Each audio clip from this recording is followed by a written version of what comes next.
Hi, I'm Aubrie Sellers, and I'm a 2017 Taste of Country Riser.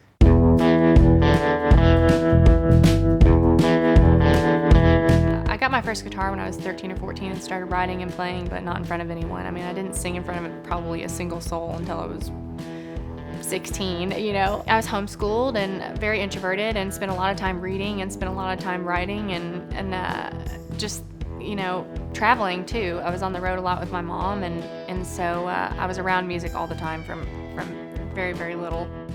I think I was surrounded by music, but I was always also, thinking about life and starting to write songs, and I didn't know what I wanted to do at that point. I was not trying to make a record or even working towards it. I was just kind of living a teenage life and not worrying too much about that, and that was the time when my musical identity started to develop and I started to discover some of those bands that really hit me, as far as how their records sounded sonically and things you just really, when you're a teenager, you have, a lot of time to dig into that stuff, and I think that's when a lot of it started affecting me. When I was really little, younger, I kind of would say, I love everything except country. I think because it wasn't, I did love country music. I loved the hardcore country music that my mom loved, but I think that it wasn't cool to like country, So at that time, there was definitely a period where I kind of just rebelled against anything that my family was doing because I was surrounded by it 24/7 and I kind of wanted to just escape it, for a second. I knew I was going to do music at some point. It's just,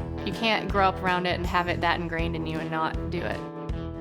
I was always more comfortable with acting, being introverted, because I could be someone else, and it's not as scary as getting up on stage as yourself. And when I did start performing, it was really scary for me. I had really bad stage fright as a singer, which I'd never had acting.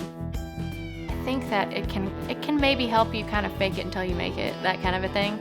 But when I'm on stage, I'm myself. I'm not playing any character, I started touring, I guess, 3 years ago in a car, and I hadn't even released music yet, and I think I was, not scared to put out this record, but had no idea what would happen, and I knew that it was not going to be what anyone expected, and had no idea where it would take me and who would accept it and who would like it. And so to be here accepted as a riser, I feel like just is a little validating for me, and it makes me feel really good that somebody believes in what I'm doing and likes what I'm doing. And so that's what it means to me. I just feel supported.